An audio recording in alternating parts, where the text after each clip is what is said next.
Hey everyone, Travis here on day 1 of week 8 of the NALCS, joined by Doublelift, fresh off of his victory against TSM, and what is a long-standing rivalry between the two teams. CLG was able to pull it out. What's that look? What look? Wow, your mic just touched my fruit roll-up. Yeah. I should feel bad for your mic, but now my fruit roll-up's just all dirty. Yeah. Think about how many pro players breathe onto this mic. Maybe like you'll just inherit all the powers of all 40 LCS players. Powers? Yeah. Hope not. Yeah. What was the question again? We were discussing your victory over TSM. Well, my face is on the front page of the client. That's cool. Troll's faces, and it says something about our old rivalry. Who's going to come out on top? Yeah, because you guys were 1-1 before this. Yeah. But, and you're on the right team, which is a thing that doesn't happen always whenever they pit a pro player into the client. Wait. Oh, yeah. You're making fun of them because they put Nif with SK. Yeah. Pretty great. Yeah. And then they used it. It wasn't just that they put Nif in the wrong outfit. It was that they used Nif for, like, SK support because they were promoting, like, I think an SK Fnatic match or something like that. And so they were. It wasn't just that. Forgot that N-rated was the support. Oh my god, that's so bad. Yeah. That is disgusting. Yeah. And hilarious. And I feel bad for N-rated. Yeah. Well, Thorn's tweet was something like, "Even Riot doesn't watch EU LCS anymore," which I thought was really good. Did you know? By the way, speaking of that, because if there's anything that I've learned from my colleagues, it's to not piss off our fans in different parts of the world. Did you know that there were some guys here from Denmark who flew all the way here to watch LCS? Yeah, actually, like after the match, we always go out and do pictures and whatever, and then they have to get everyone back in for the crowd shots or whatever after, because the next game is starting, and they don't want to show like empty seats, so they have to make us wrap it up, and then most people get really upset because they were waiting. But if you came from a different country, then you get like special privileges where we'll stay for you. So it's like there's 3 or 4 people from Denmark, and there's like 3 or 4 people from Hong Kong, and they just came for LCS, and I thought that was super cool. The joke I made to them was like, you guys had to fly all the way from Denmark to North America to watch some entertaining LCS games.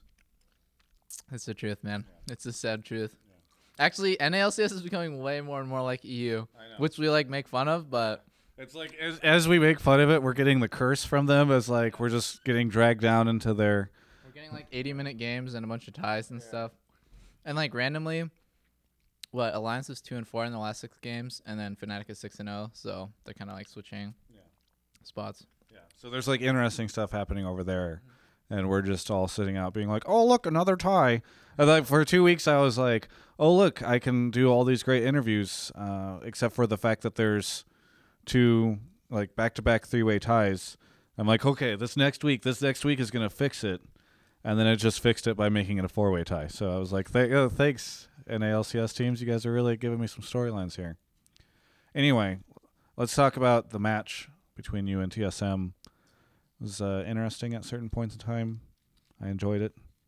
It seemed like it all really came down to that moment when Bjergsen Twisted Fate ultimated into Dexter, who was doing Dragon. You think that was like the pivoting moment? Yeah, probably. But the thing is, like at that moment, we had full control. So like, if you look at it from a spectator point of view, then it just looks like Bjergsen made like a horrible decision, which he did, because he baited his whole team to die. But like, there's like almost no situation in which like TSM could get ahead there, because they either let Elise solo Dragon, and then we're 5-man mid. They're still split because like we have lanes pressured.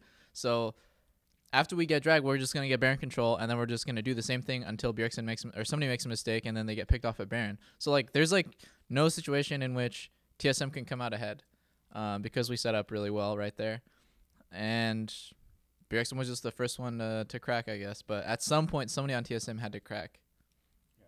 So that's what you guys do. You just like pressure them until they crack.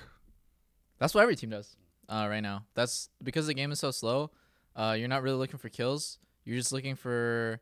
It's more of like a really patient mental game where you wait for a team to miss position, and like you're doing it for the kill, obviously, but mostly it's just mind gaming people with vision right now because it's just really slow. The game just got a lot slower.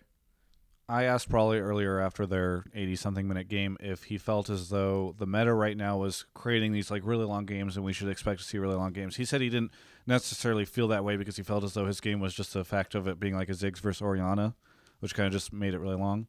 But do you think that like the meta is pushing us so that all these games are going to start to be really long? I mean, today's haven't been that bad other than that one. I think Ziggs and Ori has been like a timeless matchup where it's people have been playing Ziggs and people have been playing Ori forever, and not like the games have never been this long before. So I mean, you could just literally look back to probably the first season of LCS when people were playing Zed, Ori, and Ziggs all the time. When there was Ziggs versus Ori, games were still lasting 30 minutes. So I don't think anything really changed in that matchup. It was more just a meta. So I disagree. Okay.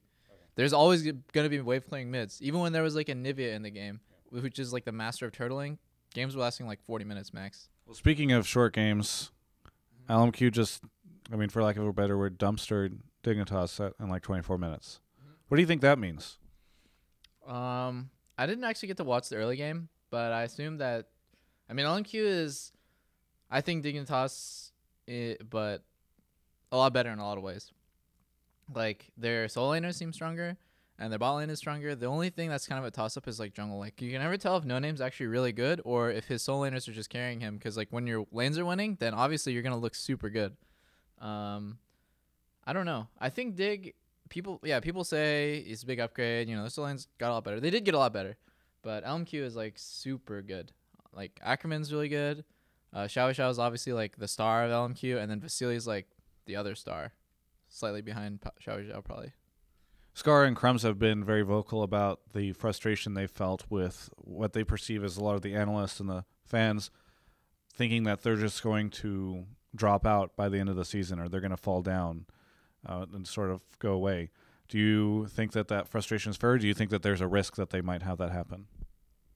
I mean, yeah, it's frustrating when your fans don't believe in you. Or probably not Dig fans are not believing them, but I think like LCS fans don't believe in Dig, and that's probably really frustrating. But like, I don't know. CLG's been dealing with it forever, so.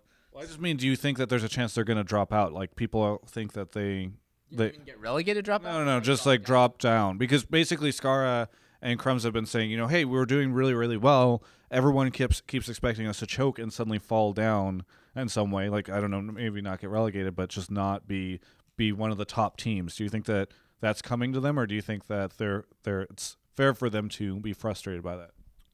I think it can happen to them because they had such a strong start to the season, and then they've just kind of been like holding their own. But I don't see that they're like super improving. So like I think C9 and TSM are teams that are like shooting up, and then they might overtake Dig, and then obviously like us and LMQ, we're like just consistently improving. I think Dig is like getting better. Obviously, like you can't stay at the top unless you're getting better.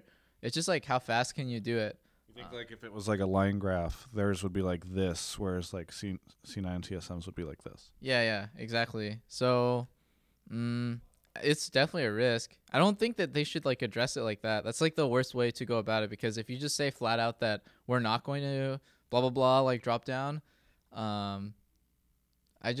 People will make like YouTube compilations, is what you're saying.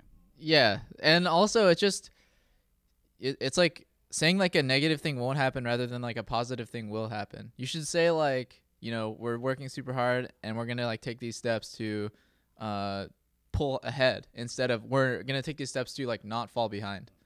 So yeah, that's kind of weird. I don't know what's up with Dig. I hear Scar's a good coach, but Dig has troubles against us for sure. They seem to do really well against other top teams, so I'm not sure. Now, I wanted to get back to the TSM CLG game because there was a tweet that LOL Esports retweeted, and it went up halfway through the game, like, you know how they show the tweets on the bottom, the lower third area? Yeah. So it was from someone named Loco, who I believe is affiliated with TSM in some way. I haven't had a chance to interview him recently, but he tweeted, CLG banned and picked as expected. We have the comp we want. Hashtag TSM win. Do you know when you will be able to interview this guy? I mean, I hope soon. I would really like to. That's my invitation. Loco, if you'd like to do an interview, I'd be down to do this because I'd love to get his side of this as well. But yeah, it says CLG banned and picked as expected. We have the comp we want.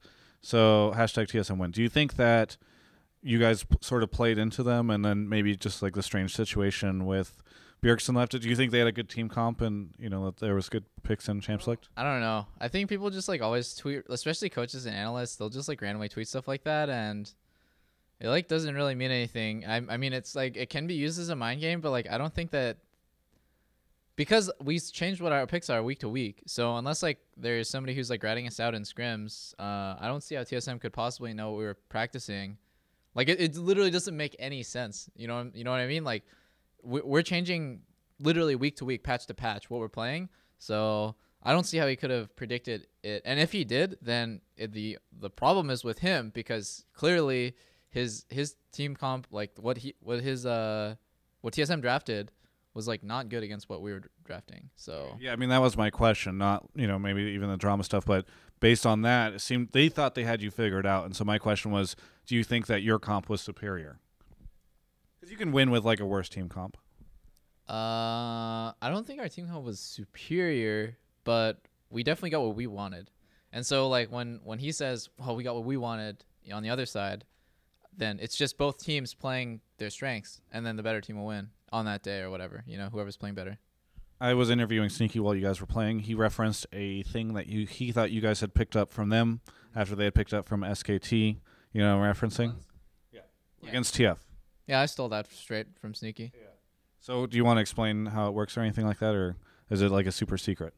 You already explained how it works. It's not a secret. Yeah, you just run cleanse on the AD and heal on the support, which I had never really thought of, and I don't think anyone outside of Korea had ever thought of, because normally the AD is running cleanse, and like if you wanted to run cleanse, the support would run ignite or exhaust anyways. So then you would be down a heal, which is really bad because like HP differentials and how that works for bottom lane trades really sucks.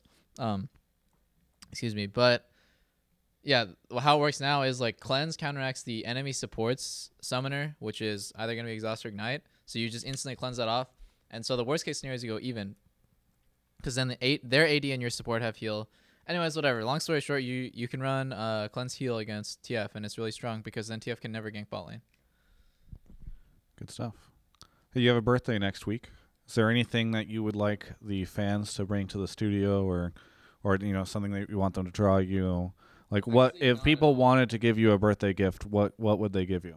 Nothing at all. I think the best birthday gift would just be cheering us on and making sweet like CLG signs and stuff. So you want everybody to show up with signs then? You want people to spend a lot of time putting together cool signs for you? No, screw you, Travis. I would just prefer to hear CLG chants like harder during the games. That would be sick. Like every time we play, especially against TSM, all I hear is TSM chants drowning out CLG chants. Sometimes like CLG chants will be loud enough so we can hear him through our like noise canceling headsets or whatever. But or is Kelby? Yeah, most of the time if we could just hear TSM, and it's kind of a bummer because I know that we have a lot of fans out there, but they're just not as vocal, or maybe they're not the ones who come to LCS. And I just wish CLG fans would show their support. And then they do. I can tell you that they try for sure, but I guess they're just like louder. Numbered. Yeah, louder.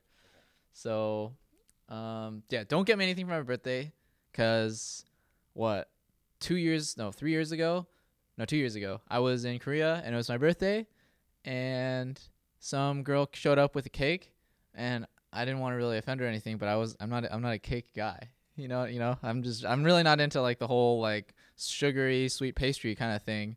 But I said thank you obviously, and I was like, oh, thanks so much. This is awesome. And I kind of just like disseminated it with my team. Like I had a piece, but I'm really not into gifts. Yeah, we get it. Okay. And that kind of stuff. So please don't give me anything. I thought that was going to end with, and it turned out she had poisoned it. So now I don't trust gifts. Anthrax. Yeah. Yes. That happened. Okay. Too. Thank you. Jeez. Get it. Part of the story though. Oh, yeah.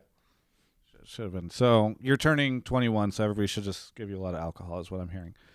Anything that you want to say to any of the fans out there in Doublelift? Or our video producer, whose name is Mark Marking, and people shouldn't follow on Twitter because he's really excited about the fact he might get 1,000 Twitter followers this weekend.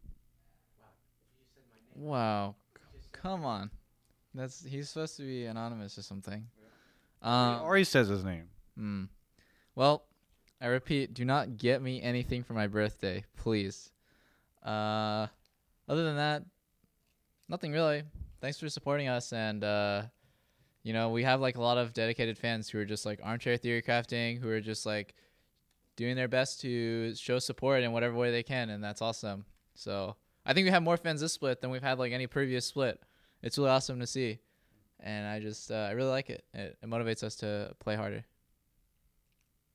And oh yeah, our sponsors. Well, come on, Travis. You're talking about the fans. Well, the fans are directly tied to our sponsors, which are Twitch, Razer, iBuyPower, NZXT, and Cellucor. God, I'm so good. So yeah, thanks to those guys. They help us out a lot, especially Cellucor right now. Everyone helps, but Cellucor just sent us like a big batch of powder. The stuff, the good stuff. Not the type of powder that other woman sent you with the cake. Yeah, that's the bad kind of powder. Yeah. But there's an illegal kind of powder we could also talk. I was about to bring that up, but I kind of brought that up. I think I made a drug reference when we were on that radio show. Yeah. Trying to think. I think it's you said it's like chess on crack. Yeah, the drug references. Let's not talk. Okay, the door is knocking, so they really want you to leave. They hate me. Yeah. I have to run. Yeah. They're gonna find me and kill me. Subscribe to our YouTube channel, and also you can check out everything at ongamers.com. And Reddit. Oh wait, it's there.